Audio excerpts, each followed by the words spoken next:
नमस्कार, स्वागत है आप सभी का CNBC आवाज पर। आप देख रहे हैं मॉर्निंग कॉल और मैं हूं हर्षदा सावंत। शुरुआत आज सुबह की सुर्खियों के साथ। ग्लोबल मार्केट से मिले जुले संकेत। एशिया में निकेई 0.5% ऊपर, SGX निफ्टी में मामूली बढ़त। US फ्यूचर्स भी 0.25% तक चढ़े, लेकिन कल हल्की कमजोरी के साथ बंद हुए अमेरिकी मार्केट। नैस्डैक में लगातार दूसरे दिन दिखी गिरावट। कुर्दिस्तान की ओर से सप्लाई की दिक्कतों से कच्चे तेल में दूसरे दिन तेजी कायम। भाव 1% चढ़कर अब $79 के करीब पहुंचा। सोने में भी मजबूती। वेदांत के बोर्ड ने ₹20.50 प्रति शेयर के अंतरिम डिविडेंड का किया ऐलान। 7 अप्रैल होगी रिकॉर्ड डेट। वही कंपनी के एक्टिव CFO अजय गोयल ने भी दिया इस्तीफा। और मार्केट रेगुलेटर सेबी की आज अहम बोर्ड बैठक। ECG फ्रेमवर्क, रेटिंग और डिस्क्लोजर के साथ रिटेल निवेशकों के लिए ट्रेड सेटलमेंट जैसे मुद्दों पर चर्चा की उम्मीद।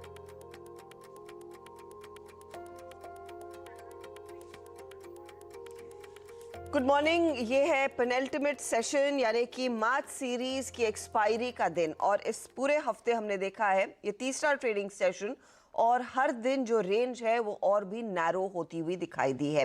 कल भी हम lower end of the trade ही जाकर टिकते हुए दिखाई दिए। 16,951 पर निफ्टी जाकर टिका है। मार्केट थोड़ा सा सहम रहा है मार्च एक्सपायरी से पहले, ये साफ देखने को मिल रहा था।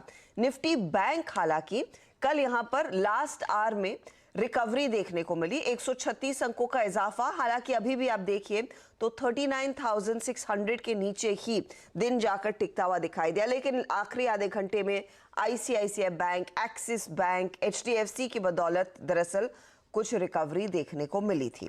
अब ग्लोबल मार्केट्स की तस्वीर कैसी है वो आपकी स्क्रीन पर लेकर आएंगे, लेकिन आप ध्यान रहे कि नेस्टेक्स निफ्टी संकेत दे रहा है बहुत ही शांत शुरुआत होती हुई दिखाई देगी। 17,007 के आसपास आपको दिख रहा है इंडेक्स का ट्रेड। अब नीरज जी आपको समझाएंगे ओवरनाइट हुआ क्या। वैसे ओवरनाइट ऐसे कुछ बड़ी ब्रेकिंग न्यूज वाली सिचुएशन मार्केट्स में नहीं थी। शांत सेशन, सबड्यूड सेशन था। वीरू से समझेंगे आज एक्सपायरी के दिन, स्पेशली पिछले 2 दिनों के कॉन्ट्रैक्शन के बाद सेटअप कैसा है, किन लेवल्स पर एक्सपायरी होने के आसार, और सुमित को जोड़ेंगे जो स्टॉक्स इन न्यूज के लिए तैयार होकर आएंगे। लेकिन पहले आपकी स्क्रीन पर लेकर आते हैं कि ओवरनाइट मार्केट में हुआ क्या, और कल जब हम भारतीय बाजार को क्लोज कर रहे थे तो क्या सिचुएशन के लिए तैयारी हमने कर ली थी। तो तब और अब का डेटा आपकी स्क्रीन पर आ जाएगा। कल जब भारतीय बाजार को हम बंद करके जा रहे थे और करीब 6951 पर निफ्टी जाकर टिकता हुआ दिखाई दे रहा था, तो डाउ फ्यूचर्स इशारा कर रहा था बहुत ही माइल्ड गेन का, 12 पॉइंट ऊपर था। इनफैक्ट 32,642 के आसपास, इस समय 32,677। ओवरनाइट हुआ क्या, एक नैरो रेंज में 37 पॉइंट की गिरावट देखने को मिली। नैस्डैक की तरफ से इशारा था, वहां पर भी एक फ्लैट ओपनिंग के ही तरफ लक्षण बनते दिखाई दे रहे थे। 12,762 पर वो इंडेक्स ट्रेड कर रहा था। इस समय 12,775 के आसपास ट्रेड्स बनते दिखाई दिए हैं, तो हल्का सा ही चेंज देखने को मिला है, ज्यादा कुछ बदला नहीं है। हाँ, कच्चे तेल में हल्की सी बढ़त देखने को मिली, उस पर आगे हम आएंगे। लेकिन क्या हुआ एग्जैक्टली कल ओवरनाइट अमेरिकी मार्केट से, आपने आज के लिए क्या संकेत लेना है, नीरज जी से समझ लेते हैं। नीरज जी, बहुत ही शांत सेशन। मैं भी इनफैक्ट कल शाम को देख रही थी तो ज्यादा कुछ ऐसे हेडलाइनिंग था नहीं, अदर देन वो अलीबाबा वाली खबर। तो फिर से क्यों ऐसे नरम पड़ रहा है मार्केट? देखिए, कल का डेवलपमेंट कोई खास किसी सेक्टर में नहीं था कि बैंकिंग सेक्टर में कुछ हो खास, और केवल स्टेटमेंट्स वगैरह थे, तो मार्केट सबड्यूड है। लेकिन जो प्रॉब्लम है उसका कोई सॉल्यूशन नहीं है। एक चीज़ मैं आपको ये बताऊं कि बार बार वहाँ के, चाहे वो ट्रेजरी सेक्रेटरी हों, फेड के लोग हों या रेगुलेटर्स हों, सब एक शब्द का इस्तेमाल बार बार कर रहे हैं कि सिस्टम इज़ स्टेबल, है ना। अब ये स्टेबल शब्द बहुत ही कंट्रोवर्शियल हो रहा है वहाँ पे, कि जब आप बार बार स्टेबल कर रहे हैं इसका मतलब क्या है। तो मार्केट का इंटरप्रिटेशन ये है कि किसी बात को आप बार बार कह रहे हैं, इसका मतलब सिस्टम में कुछ गड़बड़ चल रही है। गड़बड़ ये चल रही है, जैसे ब्लैक रॉक कह रहा है कि अभी भी ये प्रॉब्लम ख़त्म नहीं हुई है। बाइडन ने भी आज सुबह कहा है, आज सुबह मतलब भारत के हिसाब से वहाँ पे, कि banking system is not over. वो इसलिए बात कह रहे हैं क्योंकि जब AT1 बॉन्ड यानी जो डेट लेते हैं बैंक, जो एकदम टियर 1 कैपिटल होती है ना, अल्टरनेट टियर 1 कैपिटल, वो जब डिफ़ॉल्ट हुए थे $17 बिलियन क्रेडिट स्विस के, तो पूरे दुनिया में रिपल आया था, सब जगह बिकवाली देखने को मिली थी कि बॉन्ड में गिरावट आई। तो वो डर दूसरी जगहों पे फैला हुआ है कि सबके किसी भी बैंक के AT1 बॉन्ड पे प्रॉब्लम आ सकती है, जैसा कि हम लोगों ने कल जिक्र किया था कि बहुत बड़ी मात्रा में MTM लेकर के बैंक सिस्टम बैठा हुआ है, रियल एस्टेट सिस्टम लेके बैठा हुआ है। तो ये जो बार बार स्टेबल बोलते हैं ना, इससे मार्केट को कन्फ्यूज़न और शक पैदा होता है कि कुछ ऐसी चीज़ें जो छिपाई जा रही क्या। तो कल मार्केट एकदम शांत था, कहीं कोई बुरी खबर नहीं निकली, लेकिन मार्केट में एकदम देखिए आप तो डेज लो से थोड़ा ऊपर आके तमाम इंडाइसेस बंद हुए हैं। तो मार्केट में वो कॉन्फिडेंस नहीं लौट रहा है किसी भी तरीके से कि मार्केट को लगे कि हाँ अब सब कुछ ठीक हो गया। तो एक नैरेटिव ये था। दूसरा, ब्लैक रॉक जो दुनिया का सबसे बड़ा फंड मैनेजर है, उसने कहा कि जो लोग रेट कट की बात सोच भी रहे हैं वो बुरी तरीके से गलत पड़ेंगे। 2023 में कुछ भी नहीं होने वाला है, क्योंकि अभी भी ब्याज दरें बढ़ने के साफ संकेत हैं। तो इन स्टेटमेंट या इस कन्फ्यूज़न के चक्कर में बाज़ार अपना एकदम शांत ट्रेडिंग हुई है, कुछ खास नहीं हुआ। जैसे आपने बताया कि एक बड़ी खबर थी कि अलीबाबा अपनी 6 कंपनियों को तोड़ेगा, उसके बाद लिस्टिंग करेगा, तो ये एक अच्छी खबर थी। दूसरी एक बड़ी घटना हुई कि बर्कशायर ने ओसिडेंटल पेट्रोलियम में फिर और स्टेक खरीदा, वो 23.5-24% तक अपना स्टेक ले गए। और कोरिया में, साउथ कोरिया में शॉर्ट सेलिंग अलाउड की जाएगी, जो वहाँ पे बैन थी अभी तक। तो अब ये एक बड़ी इंटरेस्टिंग चीज़ होने वाली कि कोरियन मार्केट में फिर से वो अलाउ करने वाले हैं। तो देखते हैं वहाँ क्या निकल के आता है। तो नेट ये था कि मार्केट में कुछ खास हलचल नहीं है, तो इसीलिए इन संकेतों को बहुत डिटेल में आज पढ़ने की ज़रूरत नहीं। बस ये है कि ब्लैक रॉक का स्टेटमेंट थोड़ा सीरियसली है कि 2023 में रेट कट की कोई संभावना नहीं है। रेट कट की कोई संभावना नहीं, और वो इनफैक्ट वो इंटरेस्ट रेट्स का ही मामला था जो फिर से हॉन्ट करते जा रहा है। बनाते रहते हैं ना ये रिपोर्ट दिखाते। ये नैस्डैक में जो क्रैक देखने को मिला, ये इंटरेस्ट रेट और जो बॉन्ड यील्ड में हो रहा है उसी का एक रिफ्लेक्शन है। एब्सोल्युटली बैंकिंग सिस्टम अगर जब तक ठीक से चलता नहीं है, तो नैस्डैक ने जो 20% की रैली दिखाई थी वो धीरे धीरे फिजल आउट हो जाएगी, क्योंकि ग्रोथ कैपिटल कहाँ से आएगी वो क्वेश्चन है। और ऑफ कोर्स कल वो कंज्यूमर कॉन्फिडेंस का डेटा भी आया, जिसमें हमने देखा है उम्मीद से थोड़ा सा बेहतर, लेकिन वहां पर एक स्पेशल क्वेश्चन ऐड किया गया था। मैं वो पढ़ रही थी रिपोर्ट कि अपने कंज्यूमर प्लान, स्पेंडिंग प्लान्स को लोग कैसे बदलेंगे। तो उसके जवाब ने कहा कि अपनी डिस्क्रिशनरी आइटम्स में कम खर्च करेंगे। और डिस्क्रिशनरी आइटम क्या? Visiting amusement parks and dining outside. हाँ, तो आप देखिए कल हम लोगों ने जिक्र किया था कि अमेजॉन ने कहा है कि बार बार जो लोग रिटर्न करते हैं उस पॉलिसी को हम टाइटन करेंगे। और एप्पल कह रहा है बाय नाउ पे लेटर, BNPL पे आ गए हैं। ये तो उनको पता नहीं कि हम RBI यहाँ पे कितनी सख्ती बना के रखा हुआ है BNPL पे। तो कहीं ना कहीं दिख रहा है कि प्रॉब्लम है लोगों के सामने। तो ये सब छोटे छोटे हथकंडे तरह तरह के अपनाए जाएंगे।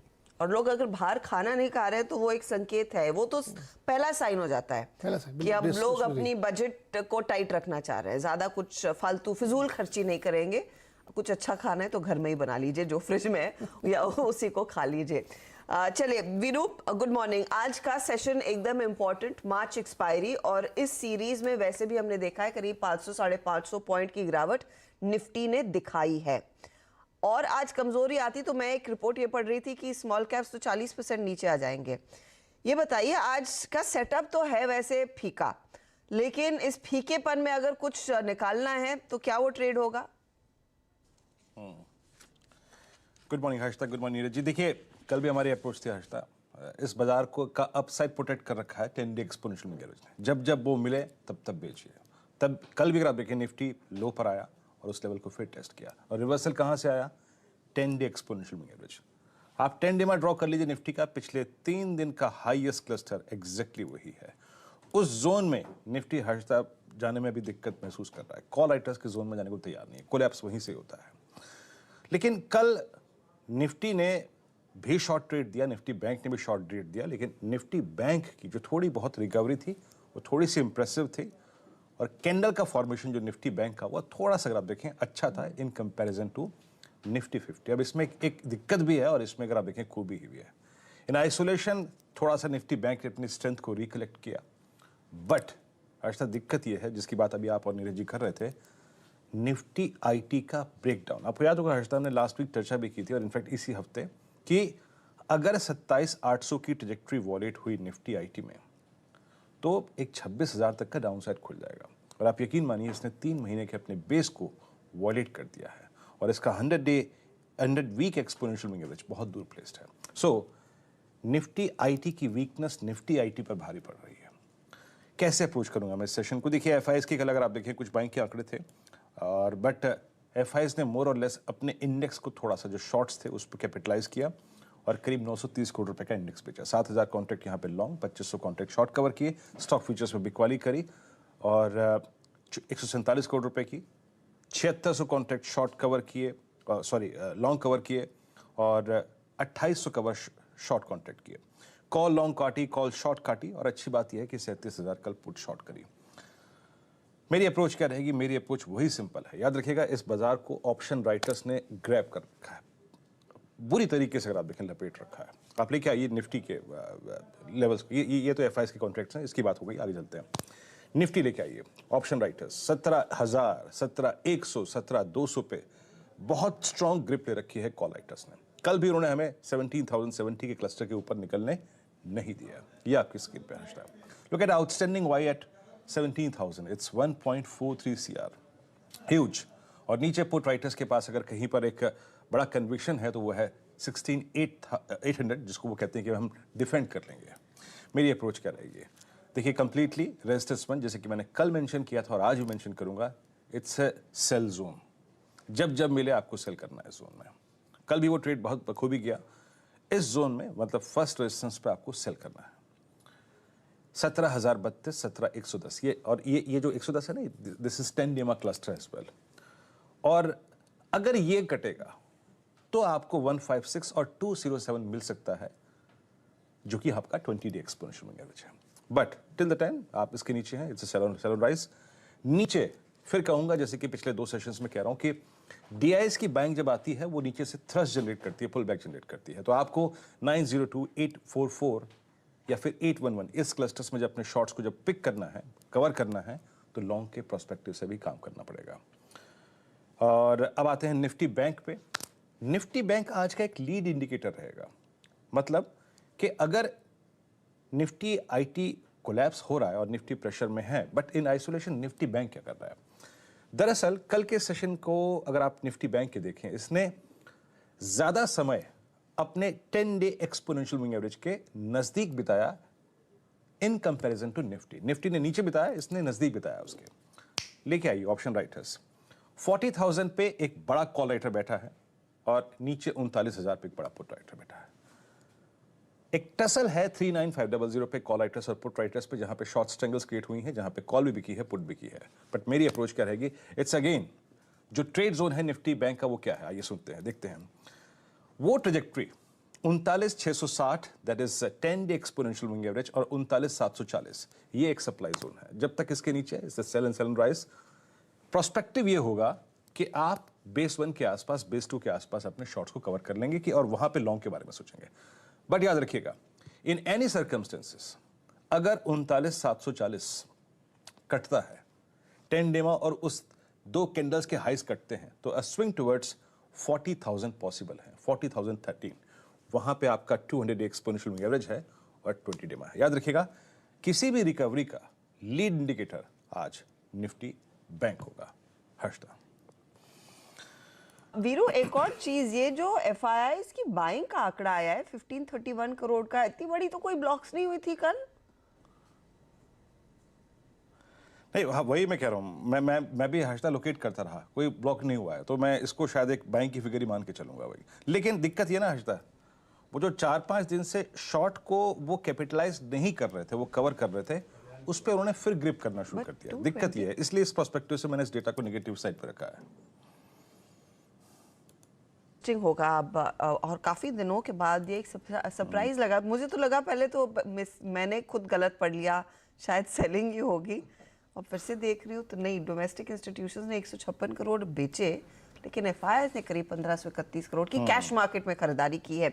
इस पर आगे आएंगे। इंडेक्स फ्यूचर्स में हालांकि अभी भी वो सेल साइड की पोजीशंस है, ऑप्शंस में भी वही, स्टॉक फ्यूचर्स भी वही, कैश में इनको क्या दिख गया? चलिए, लेकिन सुमित हमारे साथ अब जुड़ गए हैं और इस समय अगर स्क्रीन पर कुछ हरा है तो वह सिर्फ सुमित ही हैं। शायद ये काम कर जाए इस समय, तो यही लग रहा है किसी भी हाल में। शायद यही कपड़े काम कर जाए। कोशिश तो ये, नीरज जी छोड़ नहीं रहे रेड जैकेट किसी भी हाल में वो आ ही नहीं रहे हरे पे, तो इस पे आना ही पड़ा मुझे। खैर कुछ स्टॉक्स की अगर बात करें तो उसमें पहले तो वो किरीट पारिख वाली कमेटी की जो बैठक आज है और उससे रिलेटेड जो स्टॉक्स हैं उन पर तो आपको नज़र रखनी होगी, गैस कंपनियों में, तमाम सेरामिक कंपनियों में, जो कल का कैरी फॉरवर्ड अपडेट है। दूसरा एक वेदांता की अपडेट, जो बोर्ड मीटिंग थी मच अवेटेड, वहाँ से आउटकम आ गया है और 20 रुपया 50 पैसे पर शेयर का डिविडेंड वेदांता ने अनाउंस कर दिया है। इस डिविडेंड के लिहाज से देखेंगे तो वेदांता ने इस वित्तीय वर्ष में करीब करीब 101 रुपये पर शेयर का डिविडेंड दिया, यानी कि मौजूदा भाव को देखते हुए 36-37% के आसपास की यील्ड बन रही है। तो वेदांता में वो हिंदुस्तान जिंक का डिविडेंड और फिर वो कैरी फॉरवर्ड जो अनुमान था 20-21 रुपये, उसी के आसपास आता हुआ दिखाई पड़ा है। एक और अपडेट ये भी, 7 अप्रैल इसकी रिकॉर्ड डेट होगी, यानी कि अगर आप डिविडेंड चाह रहे हैं तो 7 अप्रैल तक आपके पास शेयर होने चाहिए।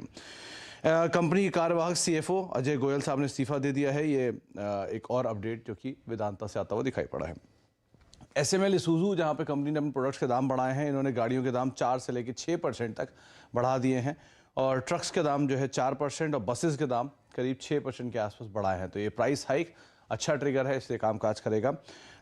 जिंदल स्टेनलेस जो कि इंडोनेशिया में एक निकल पिग आयरन कंपनी में 49% स्टेक खरीद रही है और ये स्टेक खरीदा जाएगा $15.7 करोड़ में। तो जिंदल स्टेनलेस भी इन फोकस रहेगा। इनफैक्ट JSL इंडस्ट्रीज़ और JSL हिसार दोनों में ही साइमल्टेनियस मूव आता है, तो इसलिए हम दोनों पर नज़र रखेंगे। इसके अलावा ऑर्डर्स लगातार, क्योंकि 31 मार्च है तो ऑर्डर जो फ्लोज आ रहे हैं वो लगातार बने हुए हैं, जिसमें अब ऑर्डर में RPP इंफ्रा है, 148 करोड़ रुपए का एक ऑर्डर मिला है। एक इंटरेस्टिंग पार्ट ये है कि ये बरेली में एक जेल के मरम्मत को लेकर कंपनी को ऑर्डर मिला है, तो ये बरेली में जो जेलें रिन्यू हो रही है, ठीक ठाक हो रही है, उससे रिलेटेड ऑर्डर है। ये 2024 अक्टूबर में कामकाज पूरा होगा। GR इंफ्रा को 588 करोड़ रुपए का एक ऑर्डर मिला है। NBCC को 147 करोड़ रुपए का ऑर्डर मिला है, कंस्ट्रक्शन रीडेवलपमेंट को लेकर ऑर्डर मिला है। और लास्टली जायडस लाइफ, जहां पर कंपनी को एक अप्रूवल आया है US FDA की तरफ से, इमोडियम दवा के जेनरिक के लिए ये अप्रूवल आया है और डायरिया में इसका इस्तेमाल होता है। तो ये कुछ अपडेट्स, कुछ स्टॉक्स, इनके ऊपर आप फोकस करेंगे। ओके, तो ये तमाम वो शेयर जो रेडार पर रहेंगे आज के लिए, तो खबरें हैं उसी पर ज़्यादा फोकस रहेगा और ऑफ कोर्स एक्सपायरी पर भी। लेकिन कल आपको याद होगा, हम आपको बता रहे थे कि कल शाम को दरअसल वो पासिंग आउट परेड होने वाली थी पहले बैच की अग्निवीरों की, जो इंडियन नेवी का हिस्सा बनते हुए दिखाई देंगे, जिसमें INS चिल्का पर दरअसल ये पासिंग आउट परेड हुई और ऑफ कोर्स वहाँ पर एडमिरल हरि कुमार जो चीफ ऑफ नेवल स्टाफ है वो भी मौजूद थे। तो वो इनफैक्ट अग्निवीरों की तस्वीरें आपकी स्क्रीन पर आ जाएगी। एक शानदार सेरेमनी, एकदम सारे वाइट क्रिस्प कपड़ों में ये पासिंग आउट परेड की तस्वीरें आपके सामने। सभी अग्निवीर अब इंडियन नेवी का हिस्सा हैं।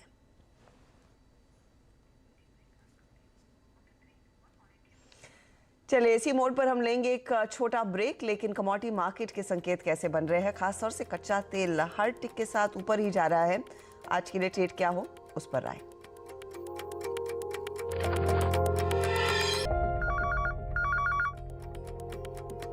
आप देख रहे हैं मॉर्निंग कॉल और अब आपको बताते हैं कि करेंसी और कमोडिटी मार्केट के लिए क्या ट्रेड बनता दिखाई दे रहा है।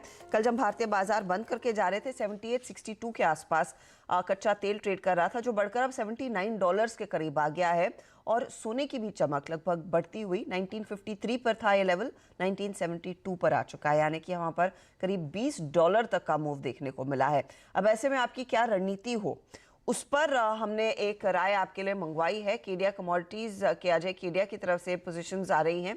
इनका मानना है सोने में आप खरीदारी के साइड पर ही रहेंगे। ये फिलहाल आपके लिए टारगेट 59,500 तक जाने की पूरी संभावना, 58,780 का स्टॉप लॉस लगाइए और कच्चे तेल में भी तेजी ही करनी है। 6,080 पहला टारगेट, उसके आगे 6,150 के लिए तेजी का ट्रेड रहे, स्टॉप लॉस 59.20 का रखें। कॉपर में भी चमक बढ़ेगी तो MCX पर कॉपर भी खरीदने की सलाह आ रही है। टारगेट 778 से 782 का इन्होंने दिया है। तो 3 कमोडिटी जिस पर आपने ट्रेड लेना है, यह है कमोडिटी मार्केट का सेटअप। चलिए, लेकिन अब ब्रेक में जाने से पहले एक तो SGX निफ्टी आपकी स्क्रीन पर आ जाएगा, वो मामूली गेंस अभी भी कायम है। जो हांगकांग का बाजार है उसमें अलीबाबा के शेयर में सबसे ज्यादा तेजी देखने को मिल रही है, 15% ऊपर। वो बिजनेस जो डाइवर्सिफाई यानी कि विभाजन कर रहा है और साथ ही साथ यहाँ पर वैल्यू अनलॉकिंग पर जोर दे रहा है। तो हांगकांग का मार्केट आज सबसे ज्यादा चुस्ती में है, 2.5% की बढ़त देखने को मिल रही है उधर। लेकिन आज का दिन कुछ स्टॉक्स जो आप रेडार पर रखेंगे, एक तो गैस कंपनियां, ओएनजीसी जैसी कंपनियां, क्योंकि आज कैबिनेट की बैठक है, किरित पारेख की सिफारिशों पर मुहर लगेगी, वो पास थ्रू होता हुआ दिखाई देगा। साथ ही साथ हिंदुस्तान जिंक एक्स डिविडेंड होगा आज, तो वो आप ध्यान रखिएगा स्टॉक पर। इसके अलावा आज शाम को मार्केट बंद होने के बाद सेबी की प्रेस कॉन्फ्रेंस होगी। आज याद रखिएगा सेबी की बोर्ड बैठक है, तो उस पर भी नजरें, वहां से कुछ बड़ी टेकअवेज निकल कर आ सकती हैं। इसके अलावा डेटा पॉइंट्स में कंसिडरिंग आप मार्केट के मोड में ही रहेंगे और ग्लोबल मार्केट्स ट्रैक करना चाहेंगे, कंसिडरिंग कल भारतीय बाजारों की तो छुट्टी है। अमेरिका में डेटा आएगा क्रूड इन्वेंट्री का, ऑयल इंपोर्ट का, पेंडिंग होम सेल्स का डेटा आएगा। इस सब पर हम बात करेंगे फ्राइडे को जब हम सब साथ में मिलेंगे। और ऑफ कोर्स आज टू व्हीलर स्टॉक्स पर भी नजरें रखें, खासतौर से टीवीएस जैसी कंपनी, ग्रीव्स कॉटन जैसी कंपनी जो ईवी बिजनेस में है, क्योंकि एक बड़ा कॉम्पिटिटर दरअसल Honda Motors, not Hero Moto, Honda Motors अपने ईवी प्लान्स को अनवेल करता हुआ दिखाई देगा। तो किस तरह की रेंज में, क्या मॉडल्स है, कितने मॉडल्स है, वो सब उसका खुलासा होगा। तो वो फिलहाल एक चीज, और उसके कॉन्टेक्स्ट में आप ये टू व्हीलर ईवी कंपनियों पर फोकस रख सकते हैं। तो ये आज के कुछ खास इवेंट्स जिस पर आज नजरें रहेंगी। चलिए इस मोड पर हम लेंगे एक ब्रेक। ब्रेक में जाते जाते एसजीएक्स निफ्टी को आपकी स्क्रीन पर छोड़ जाएंगे। 17,004 पर एकदम शांत है, लेकिन स्टॉक स्पेसिफिक एक्शन कहां होगा इसका जायजा सीधा सौदा मिलेंगे ब्रेक के बाद।